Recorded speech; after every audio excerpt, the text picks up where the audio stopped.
If you've struggled with stress, balance, or burnout, and simply feel discouraged or even defeated, and if you're ready to move from force to flow and enjoy ultimate Zen success in your career, health, or relationships, then the Zen Success Show is for you.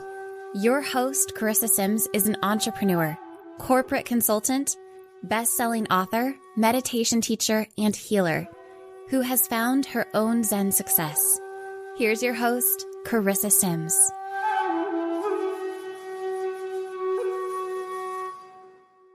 Welcome to this week's episode of Zen Success. Today, I have the pleasure of speaking with Angela Legh. She was born in San Francisco, California, and spent her childhood with her family in the Haight Ashbury district. I bet that was incredible growing up in that area. Very colorful. Yeah. Very diverse and colorful. Yes. Yeah. Sadly, catastrophe struck when their house burned down and Angela was 6 years old. The second fire in her life, I don't know, there hasn't been more, right? Only two? Not yet. Okay, good. I think you're done. I think you've had that experience. Yeah. The second fire, a disastrous California wildfire, caused Angela to question her choices in life, leave her marriage, and seek to find herself. Angela is now an author and self-development mentor. Today, she lives in Taos in the U.S., and she loves the energetic pull of the Taos Mountain. And I haven't experienced that, and is excited to find all the magic in the area. And she's best known for her joyous approach to life. And I love her laugh too. It's just so infectious, contagious. Her online course entitled Live, Love, Laugh connects adults with their curiosity, wonder, and playfulness. Angela's children fairy tales, the Bella Santini Chronicles, is highly acclaimed for helping preteens learn how to manage their emotions. For more information, you can check out Angela Legh, and I'll put the website in the show notes so you know how to spell it. Welcome, Angela. Thank you so much. And it's such a pleasure to be here talking with you today and trying to give value to your audience. Yeah, I know. I'm looking forward to diving deep and learning more about you. And it's interesting. Angela and I were in a networking meeting, David Fagan's networking, top talent, JV. It's amazing. Yeah. Anyone else who wants to network with the best, it's just incredible, the caliber of people that are in there. And I signed up for your coffee chat, because I was like, oh, there's something special about her. And they have breakout groups, and we were in one together. And when we had our coffee chat, I totally forgot about who she was. And so did she. We're like, how did we meet? And who are we? We meet so many people. So it was just great because we had this really deep, profound conversation within like 28 minutes. So I knew she was a soul sister, and then I wanted to know her more. And you don't live that far away either. So. No, in fact, just yesterday, we went to lunch in Alamosa, Colorado. So, oh my gosh, I have no idea where that is. Is that Southern Colorado? It's Southern Colorado. Yeah. Okay. It's only about an hour and a half from Taos. So, yeah. Ooh, sounds wonderful. It was. So you were here. Yep, I'm in Colorado. Okay, so I'd like to start off with exploring the questions. Do you believe that we have the power to master our emotions? I do. And the reason I believe this is because I have. So, and it's been a 5-year journey from me, from having no understanding right at the time of the second fire to really learning and embracing and implementing so many of the tools that I teach through my course and my books. Because one of the understandings that came to me, my father was an alcoholic. And my aunt, who is a Reiki master and, trained Reiki for 30 years, she's an amazing woman, but she one day said about her brother, my father, Jimmy was too sensitive for this world.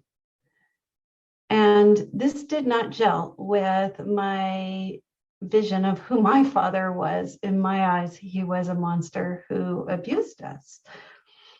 So having her say that sat in my soul for a while, sat in my consciousness.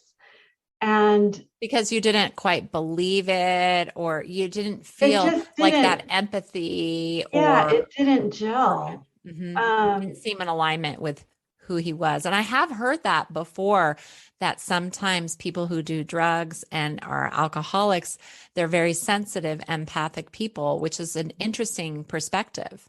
Yeah. And what happened is that I got these visions of my father as a child being belittled by his father, because he was born in 1925.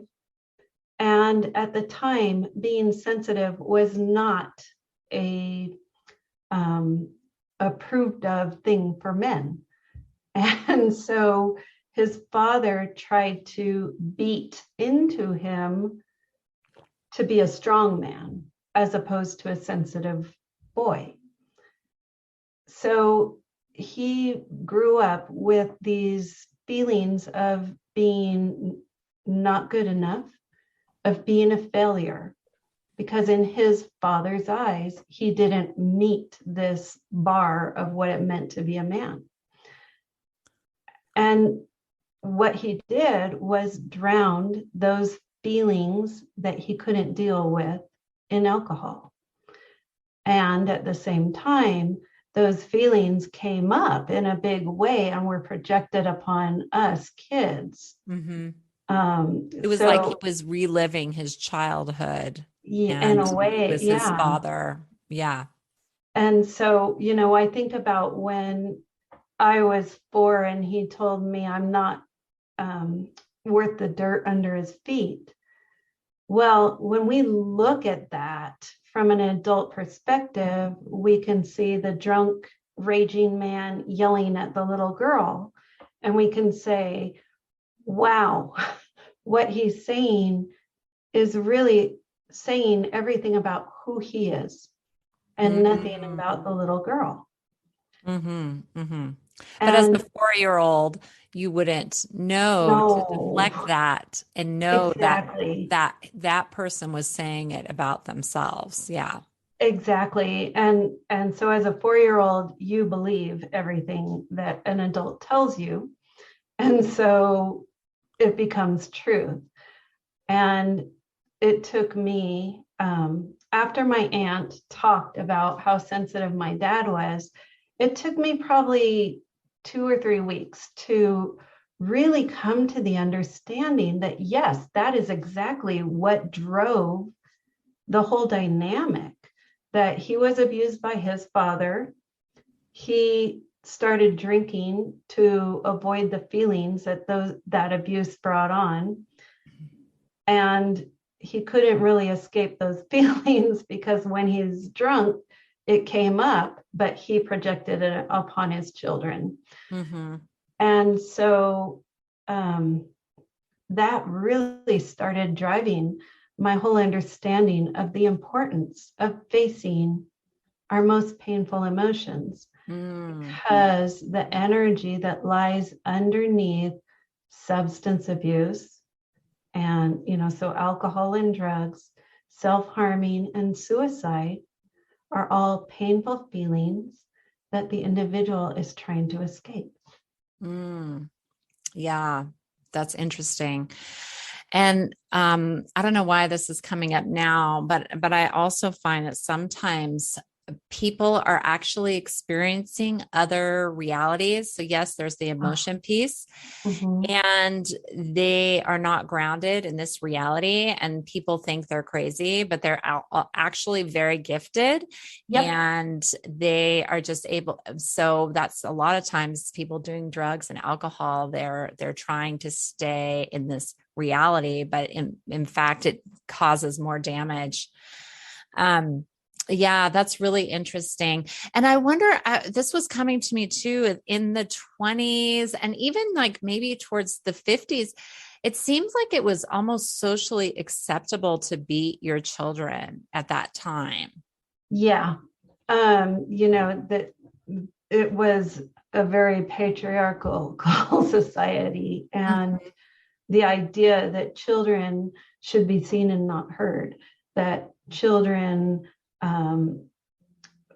should be molded and forced into these expectations of their parents, was a very strong energy at that time. Mm-hmm.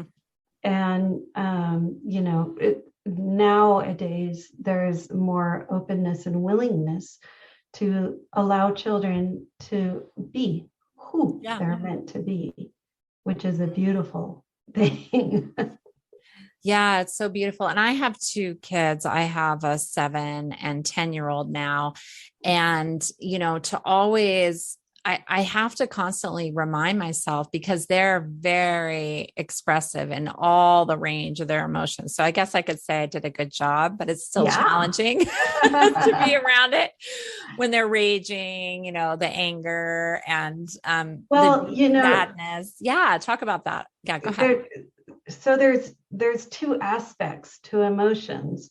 Mm-hmm. When we resist them, we are actually kind of putting them in a backpack and carrying them around with us. But Mm. the other part is when we become entangled in an emotion. Mm. So when our Is that brain, like being attached to it, or you have like a a little muscle bit, yeah. memory? Like you have a So muscle memory of that emotion.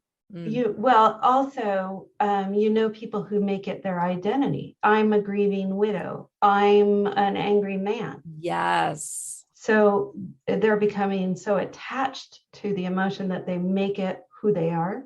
Oh, yeah. And other people reinforce that too. Oh, absolutely. And further, so the biochemistry of a feeling lasts 90 seconds to 2 minutes. And that's the energy flow of the feeling. When our mind starts engaging in the idea, the story behind the emotion, it's not fair. He did this. Yeah. When our mind is building a story about why we have that emotion, then we're actually grabbing onto it and entangling into the emotion.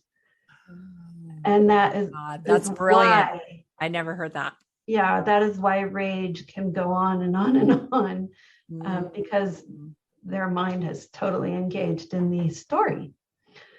Mm. So the way that I teach people to, and this is in my children's books, to truly be a witness to their emotions is to feel the feeling, name the feeling, and then allow the feeling.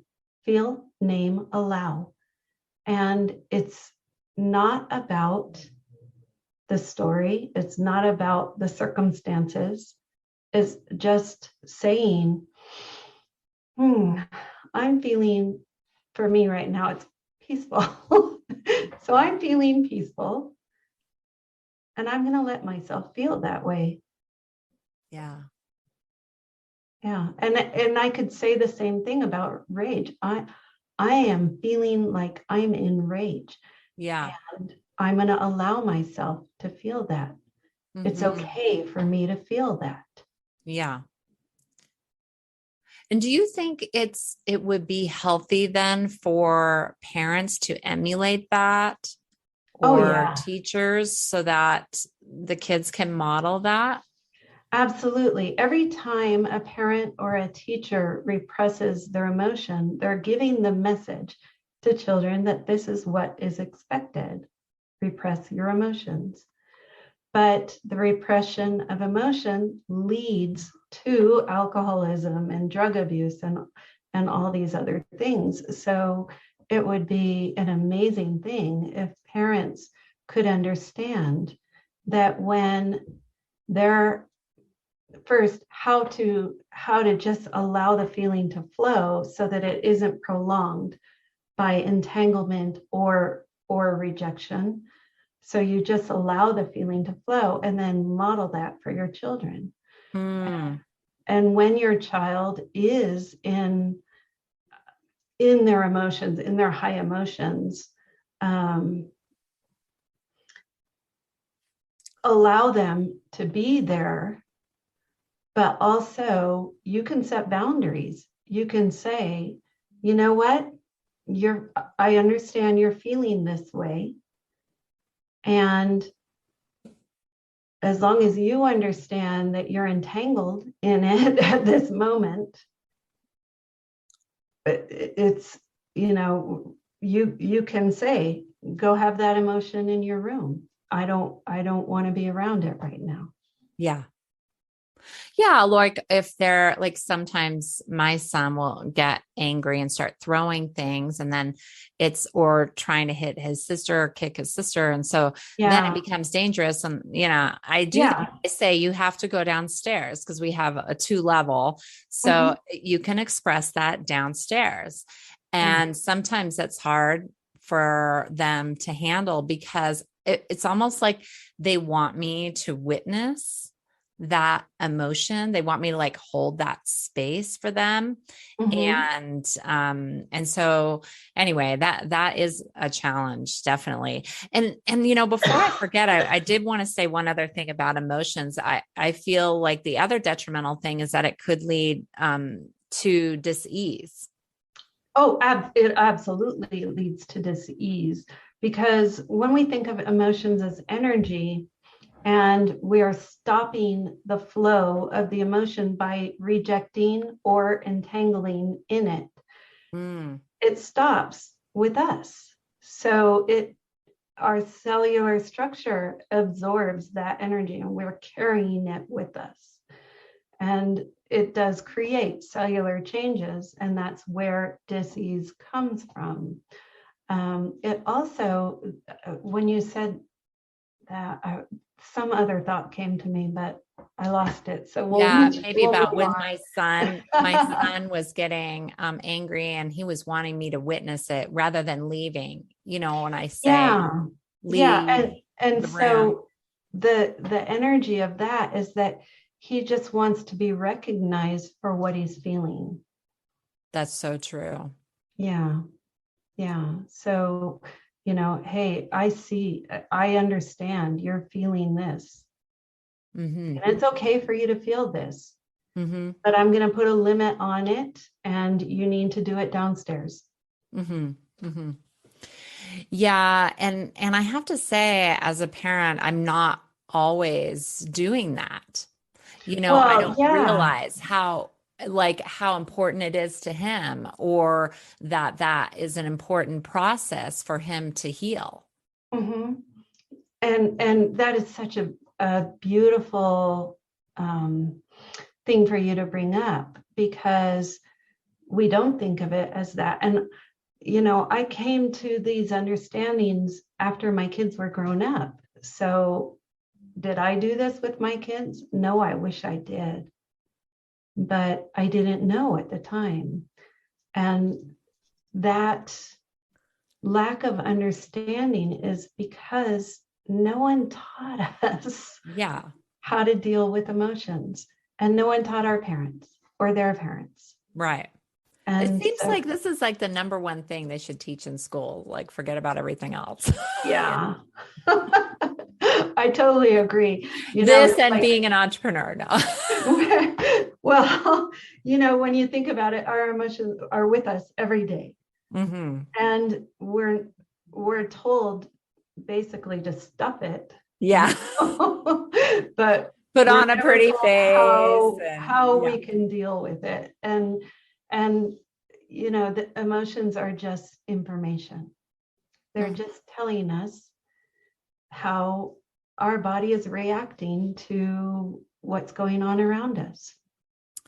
Do you ever feel that Emotions can be something like, okay, for example, can you absorb emotions from another person or Uh, another thing? And then so it can maybe be you don't even realize it that it's yours or yeah, not. or Yeah, not yours. exactly. And so for those who are empathic, it's very easy to absorb the emotions of others. And at some level, I'm a huge empath. And at some level, I thought I was helping them by taking on some of their pain. Ah, interesting. So don't And do that, empaths out there. Yeah. yeah, it's actually the pain that they're experiencing is there for them to come to a soul realization of what's going on, their emotional triggers. And so it does nobody any good for us to take on their pain. Hmm. It's there for them to learn. And the other aspect of that is I can walk into a grocery store and have my energy pulled down by the general feeling of other people in the store. Wow. And Are you protecting yourself from that or well, how are yeah, you? what I Okay. what I do, so I don't think of it as protecting, Oh, okay. um, because that indicates a separateness, right? Mm. So what I do is I have an imaginary rose in front of me, on both sides of me, and behind me. Ah. And rose is a very high vibration flower. So that just creates like the delineation of where I am and where other other aspects are. And Mm. so the biggest practice that I do is say, wow, is what I'm feeling mine or does it belong to someone else? And once I identify, does it truly belong to me? Then I know that I can use tools and manage my emotions. But if it belongs to someone else, I can just send it back to them. And that's done with love. It's not like, oh, I don't want your energy, get it out of here.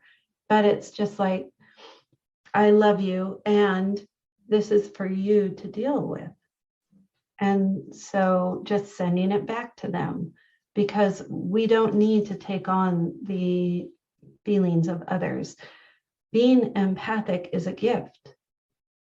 And at least me, I always thought of it as a curse because I felt so much of what other people were feeling. But it is a gift because it allows us to understand the pain of others. And when we can move from seeing it as a curse to a gift and know that we have tools to manage it, even that simple question, is this my feeling? Mm-hmm. Is a huge tool. And so yeah, there is such a thing as feeling the feelings of others, and it is something that can be manageable. Yeah. So, I mean, I just find this so fascinating. I also think about other ways that we can have negative emotions. Like, for example, in my world, I do spiritual healing and psychic attacks and entities and just clearing that energy and realizing that it's not yours can just like completely set you free. It does. It absolutely sets you free, and even at a deeper level, understanding that everything is love, Mm. and that when Beautiful. we see something as negative, that is a human interpretation. Interesting. Wow. Mind blown right there. You know, my friend, I had an art exhibit last night, and the name of her art exhibit is Love is the Way. Oh, That's the beautiful. answer. Yeah, it is. It is the answer. Yeah. Oh, divine love. Okay, so if we master our emotions, what kind of effect would that have on our lives? Oh gosh.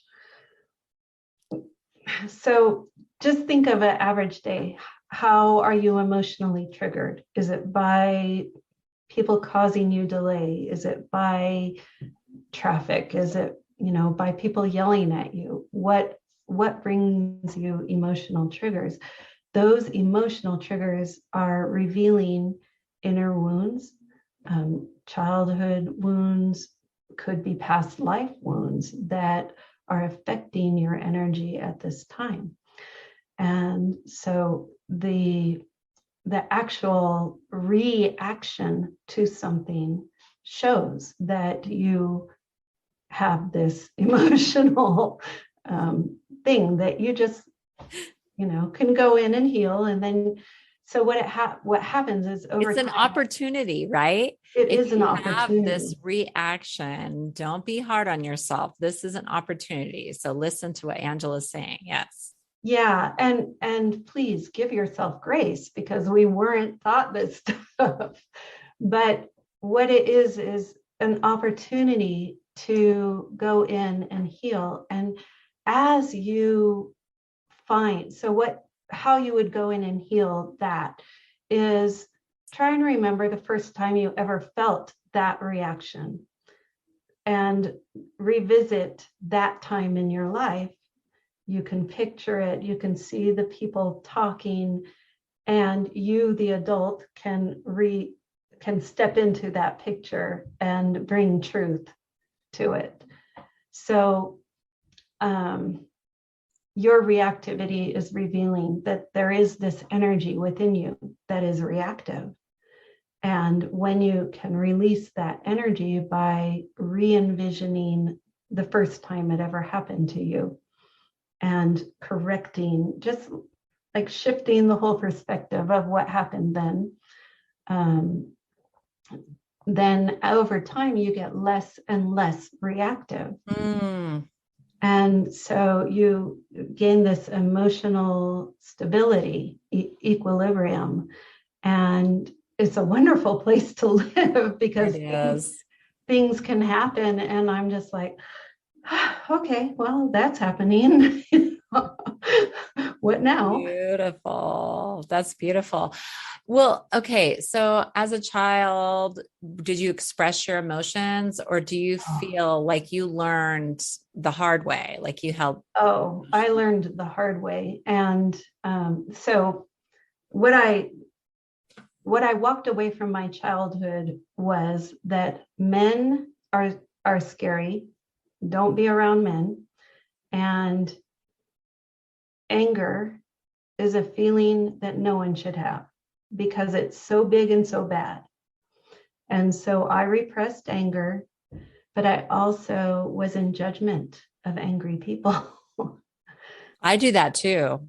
Yeah. Yeah. Well, it's like your mind can't understand. Why would you go there? But anger is just a feeling. Yeah. And it's just information. And so the biggest lesson of my life was that anger is okay. And I can be angry and it's okay. It's so beautiful. It is such a beautiful lesson. Yeah. And it took me my whole life to get there. Well, the ironic thing is what you're saying is that now, okay, it took you your whole life to get there, to realize that it's okay. And I bet there's not as much anger in you anymore. You're not angry, I bet, ever, right? It's pretty rare. Yeah. That's the ironic thing. So that's what you were saying before about like the expressed emotion and feeling it and getting it out. Yeah. The emotions will not build into a mountain if you allow them when they come up. And when it builds into a mountain, that's when you feel the desperate need to escape. And so that's what leads to, people who come home and crack open a beer, they do it because they don't want to feel what they're feeling. They want to find inner peace. But alcohol and drugs do not bring inner peace. What brings inner peace is facing your emotions, and finding the freedom of not being controlled by your emotions. Yeah. Yeah, because it brings that numbness.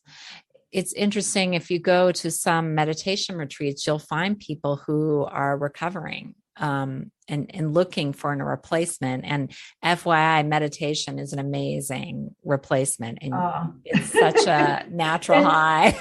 It is a wonderful way to, it's a wonderful way to find peace. And I meditate regularly. But it can also be an escape. Mm-hmm. And this was really interesting to me because, this spiritual teacher told me, you're not really grounded in this reality. You spend way too much time in higher dimensions because of your meditation. You need to ground in this reality because you are here to deliver a message. And what a beautiful insight about you and your being. Indeed. Huge. And so while I do meditate now, I make sure I'm not using it as an escape, to be away from something. And that energy of, I want to move away from whatever it is. So when I first started meditating, I had so much inner chaos because of what happened in my life, being abused for 54 years, having my everything gone in an instant in the wildfire. There was a lot of jangled energy within me. And the meditation was, I need to find peace. And so it was running away from how I was feeling, trying to find peace.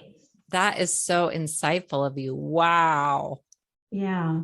So everything, having a glass of wine, having a beer, watching TV, reading a book, meditating, everything is fine as long as you're doing it out of desire instead of out of, I've got to get away from.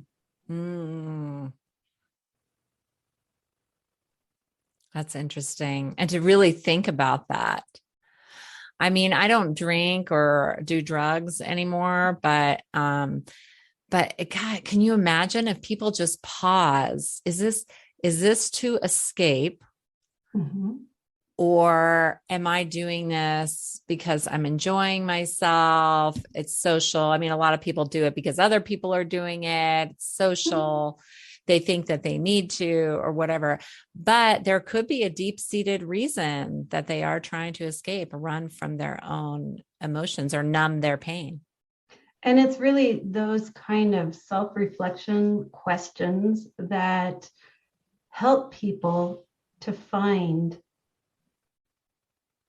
their own inner sense. Because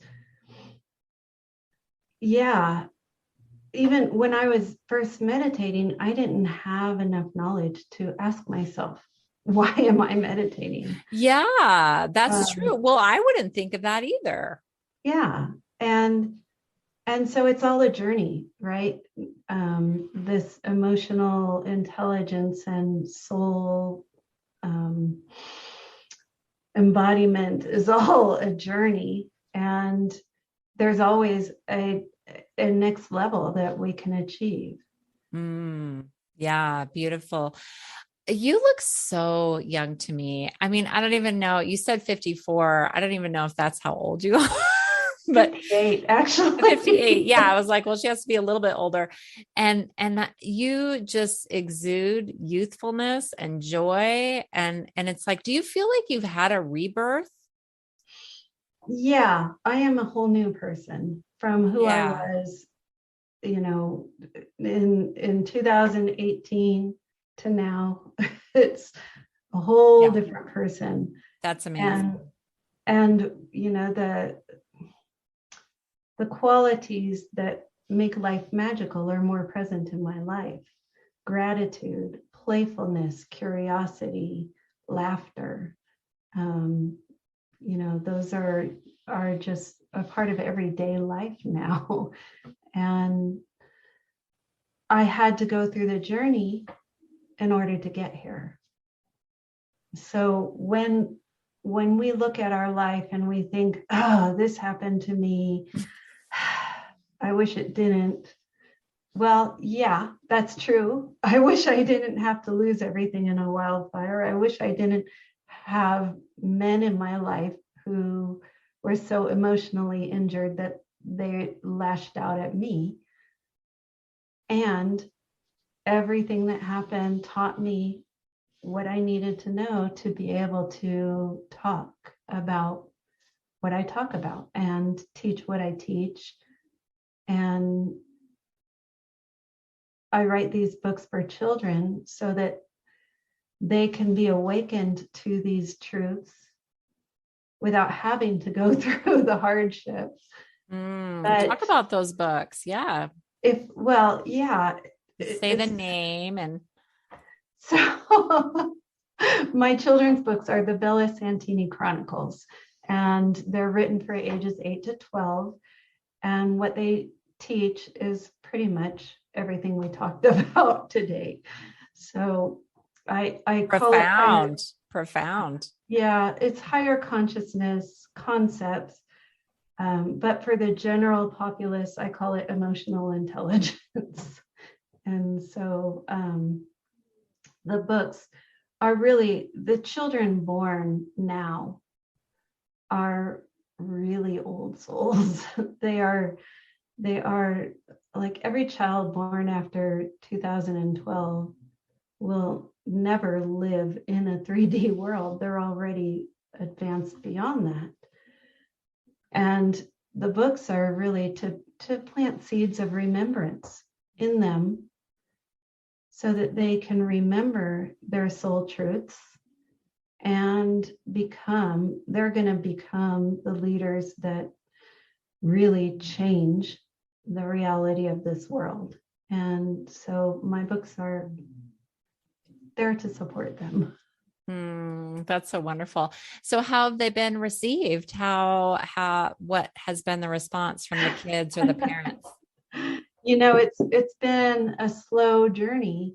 I'm not sure that people really understood the importance of emotions.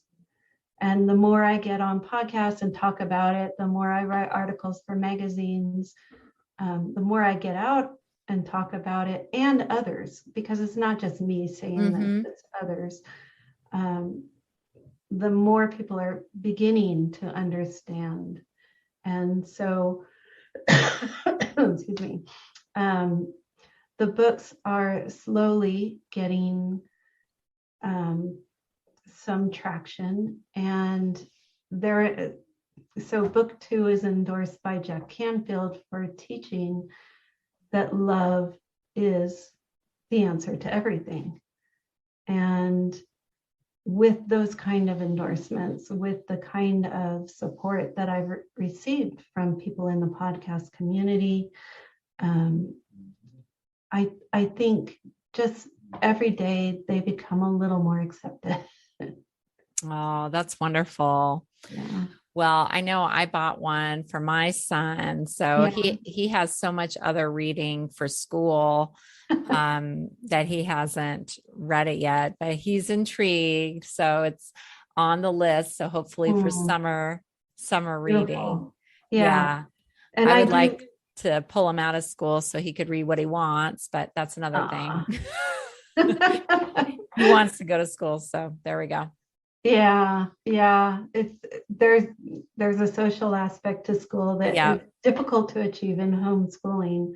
And at the same time, in homeschooling, you're able to bring more of what you believe is good for your child to the education. And so I honor both. Yeah, of course. Everyone's on their own journey. Yeah. So, what is Zen success to you? Mm. Zen success, what really resonates with me is finding inner peace. Oh, perfect. Yeah. It's been such a pleasure connecting with you and learning more and about how you're making a difference in the world and mastering emotions. So I'll put your website and how to buy your books. And you also have an online course we didn't talk about. So everybody can go to her It kind of site. teaches parents how to find more fun in their life. Yeah, that's amazing. We need that. Yeah. We forget about the fun sometimes. Well, we think, when is it age 14? We think that it's childish to be childish and that we need to be more adult. And the really funny thing about that is when you become more soul connected, you understand that childlike play, not childish play, but childlike play is really one of the biggest gifts of life. Wow, that's amazing.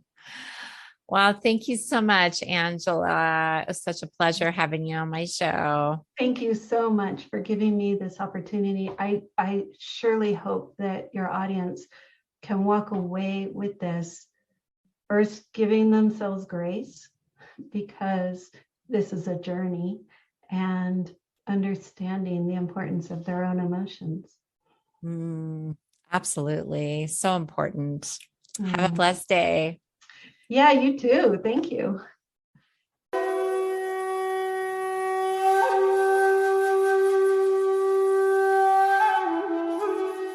That's it for today's episode of Zen Success. Head on over to iTunes, Google Play, Spotify, or wherever you listen to shows. Subscribe to the show and share with friends. Be sure to head on over to ZenSuccessShow.com to help you on your Zen success journey, and join us on the next episode. May you find your own Zen success in life.